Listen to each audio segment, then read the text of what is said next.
99% anak perempuan di sekolah ini tidak memakai pakaian dalam. Mereka di sini bukan untuk belajar. Selain makan, tidur, dan bermain setiap hari, satu-satunya tugas adalah berbaris dan mencuci muka. Mereka menghabiskan sekotak Vaseline setiap hari. Harus menggosok terus-menerus selama 45 menit di bawah kamera. Sampai lampu hijau di atas kepala menyala, kelas dapat dibubarkan. Tiba-tiba, pembersih wajah Mei jatuh ke tanah karena dia tunanetra. Saya sudah lama mencari tetapi masih belum menemukannya. Ana yang baik hati bergegas membantu, tapi ini juga menunda waktu mencucinya. Tepat pada waktunya dia bergegas kembali. Lampu merah di atas kepala menyala. Para siswa panik dan segera menghadap tembok. Bahkan Mei berlari kembali ke posisinya. Saat itu, keamanan sekolah menyerbu masuk. Ana menangis dan memohon pada Mei untuk menjelaskan padanya. Tapi gadis itu segera menjadi sangat ketakutan sehingga dia kencing di celana. Pada dasarnya, saya tidak berani tampil di hadapan teman baik. Begitu saja, Ana dibawa pergi oleh petugas keamanan. Mereka tidak bertemu satu sama lain sejak itu. Saat alarm dimatikan, gadis-gadis itu terus mencuci muka dengan patuh. Ana dibawa ke ruang rahasia. Mereka dianggap gadis najis. Setiap hari hanya bisa dicuci otak oleh guru. Tujuan satu-satunya adalah membuat mereka patuh. Dalam sekejap mata, gadis-gadis itu berusia 16 tahun. Hari ini guru mengumumkan kabar baik. Mereka bisa pindah ke asrama sebelum itu, menunggu upacara wisuda mendatang. Dengan kata lain, mereka mempunyai peluang untuk diadopsi oleh orang-orang kaya setelah bertahun-tahun. Ana bertemu Mei lagi, tapi anehnya ekspresinya dingin, bertindak seperti orang asing. Dia selalu menaruh dendam terhadap apa yang terjadi saat itu, dimulai ketika anak perempuan berumur 16 tahun. Mereka harus mengonsumsi vitamin setiap hari. Pihak sekolah meyakini hal ini berdampak pada peningkatan gizi. Namun sebenarnya ada rahasia yang tidak diketahui. Hari itu guru membawa baju transparan dan beritahu mereka bahwa ini adalah tanda kelulusan yang akan datang. Setiap potong pakaian memiliki nama masing-masing orang yang tercetak di atasnya. Ana melihat apa yang menjadi miliknya. Juga terasa jauh lebih bersih.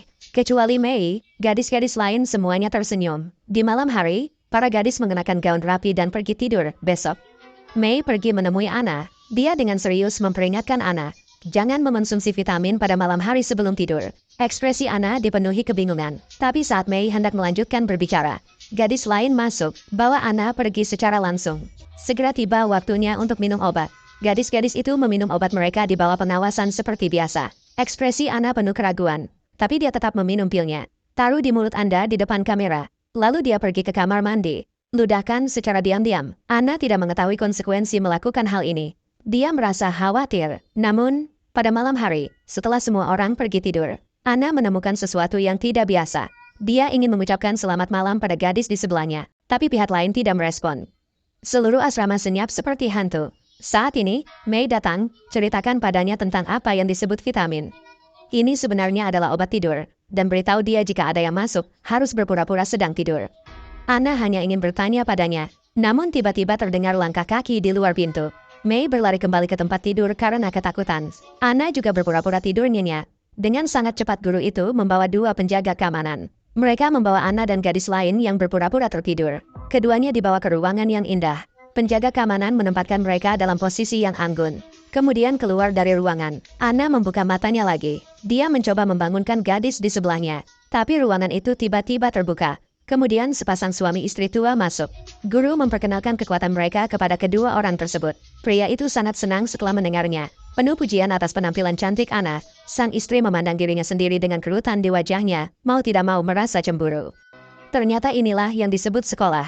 Ini sebenarnya untuk orang kaya. Mereka membesarkan putri mereka menjadi berkulit putih, lembut, dan tanpa cacat. Tujuannya adalah untuk memberikan layanan perubahan penampilan kepada orang-orang kaya. Akhirnya pasangan tua itu memilih gadis lain. Ana digendong kembali ke kamarnya oleh penjaga keamanan. Kemudian dibawa pengawasan guru. Mereka mengangkat gadis lain. Kali ini mereka berdua akhirnya mengerti. Ide-ide yang ditanamkan sekolah kepada mereka selama bertahun-tahun adalah buatan. Dunia luar juga tidak hancur. Satu-satunya harapan sekarang adalah melarikan diri dari sini.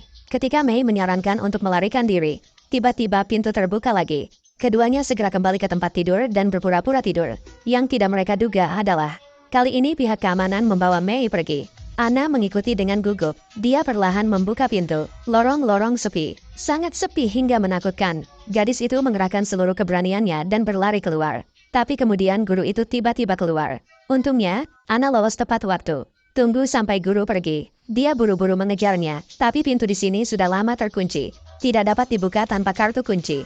Tiba-tiba terdengar langkah kaki lagi di luar. Anna harus berlari kembali ke kamarnya. Dia panik dan kembali ke tempat tidur. Kemudian atur pakaiannya secara berurutan. Ternyata Satpam membawa Mei kembali. Setelah Satpam pergi, Mei menceritakan semua yang dia tahu. Ternyata dia berhenti mengonsumsi vitamin itu saat berusia 13 tahun. Selama ini, dia juga mempelajari rahasia sekolah ini. Anak perempuan dibagi menjadi 4 kelas. Kamar tempat gadis-gadis itu tidur. Orang-orang di ruangan lain akan ditempatkan di tempat lain. Beberapa orang menonton film saat beberapa orang sedang makan. Singkatnya, ini semua tentang substitusi. Mereka tidak akan pernah bisa bertemu. Setiap hari hanyalah waktu yang singkat. Semua gadis di sana sedang tidur. Inilah satu-satunya kesempatan mereka untuk melarikan diri. Tapi pertama-tama mereka harus mendapatkan kartu larangan. Mei berharap bisa melarikan diri bersama gadis-gadis lain. Anna menolak karena hal ini akan mengungkap tindakan mereka. Senin, mereka dibawa ke rumah sakit untuk diperiksa. Dokter menyuntik setiap orang dengan vaksin. Anna menganggap dokter itu orang baik. Dia tidak menyendiri seperti orang lain di sekolah. Tapi tidak lama, seorang gadis tiba-tiba jatuh ke tanah dan mulai kejang. Mulut mulai berbusa, gadis-gadis itu tidak tahu harus berbuat apa. Namun secara ajaib dia menjadi lebih baik, tapi abses yang parah muncul di lengan. Dia bukan satu-satunya. Setiap orang mempunyai pertumbuhan yang tidak dapat dijelaskan pada tubuhnya. Oleh karena itu, Anna pergi ke dokter lagi. Lambat laun, keduanya mulai membicarakan segalanya. Dibandingkan dengan penjaga, dia pikir akan lebih mudah untuk mendapatkan kontrol akses dari dokter. Tapi dia secara tidak sengaja membuat dokter curiga. Oleh karena itu, dokter mencabut jarumnya lagi, menyuntikkan sesuatu yang disebut vitamin ke Anna. Segera, penglihatannya menjadi kabur. Mai datang mencarinya lagi. Mata Anna menjadi kusam. Ia bahkan mengatakan bahwa tubuhnya tidak bersih. Tapi percakapan di antara keduanya membuat saudari di sampingnya waspada. Menurutnya ada konspirasi di antara keduanya. Dipanggil dan dilaporkannya mereka berdua. Segera guru mengumpulkan semua gadis, membawa Anna pergi tanpa penjelasan, menguncinya di kandang anjing. Meskipun Anna sangat menderita, tapi dia hanya bisa memilih untuk patuh. Guru memintanya untuk merenungkan kesalahannya. Jika Anda tidak menjelaskan secara proaktif, akan dikunci di sini selamanya. Di sisi lain, Mei menyusun rencana pelarian. Dia memelintir spray menjadi tali. Saat penjaga keamanan menyelinap ke asrama, saat bersiap menyerang, gadis itu kehilangan kesadaran. Mei tiba-tiba muncul di latar belakang, mencekik penjaga itu sampai dia pingsan, lalu keluarkan kartu aksesnya. Dia berlari jauh-jauh untuk mencari Anna, tapi saat dia hendak melepaskan Anna, tanpa diduga, alarm sekolah berbunyi. Agar tidak melibatkan Anna, dia hanya bisa memilih untuk melarikan diri sendirian. Guru membawa Anna keluar. Mereka mengumpulkan gadis-gadis itu, tapi penjaga keamanan tidak mengungkapkan Mei. Bagaimanapun juga, dia memang melakukan beberapa hal yang memalukan, berbohong tentang kehilangan kartu akses. Dokter memarahi mereka dengan keras, dan asumsikan jika tidak ada yang berinisiatif untuk menyerahkan, akan secara acak memilih satu orang untuk dihukum. Mei menjadi korban pertama. Hari ini gadis ini akan dihukum, besok akan menjadi orang lain. Lusa itu akan menjadi orang lain. Sampai suatu hari seseorang menyerahkan kartu terlarang. Kalau tidak, seseorang akan dihukum setiap hari. Di bawah pengawasan guru. Gadis itu terpaksa meminum obat tidur dan periksa setiap bagiannya. Karena untuk tetap terjaga, Anna menusuk telapak tangannya dengan pisau. Tunggu sampai semua orang tertidur. Dia turun dari tempat tidur dengan susah payah. Lalu dia mencari kartu akses. Namun, saat dia memasukkan kartu kunci, saat itulah saya menyadari tanggal kadaluarsanya telah habis. Harapan ada di depan mata Anda. Namun mimpi itu hancur. Anna duduk tak berdaya, menutupi wajahnya dan menangis. Tidak tahu berapa lama, dia perlahan-lahan sadar kembali. Anna melihat engsel di satu sisi. Tiba-tiba sebuah ide yang berani muncul.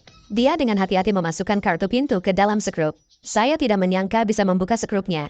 Dia memindahkan pintu ke samping. Anna berjalan terhuyung-huyung, tersandung di lorong. Tanpa diduga, dia secara tidak sengaja masuk ke ruang guru.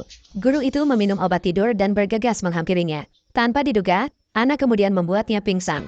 Dia mengambil jarum yang jatuh, menikam tubuh guru. Anna menemukan kartu akses. Dia segera mencapai pintu baja terakhir. Ini adalah pertama kalinya dia melihat bulan.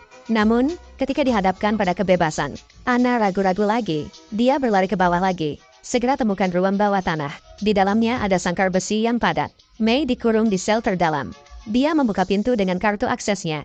Berhasil menyelamatkannya. Saat keduanya hendak melarikan diri, menemukan ada ruang rahasia di sebelahnya. Ada 3 mayat ditempatkan di dalam. Lihat kembali nama-nama yang familiar.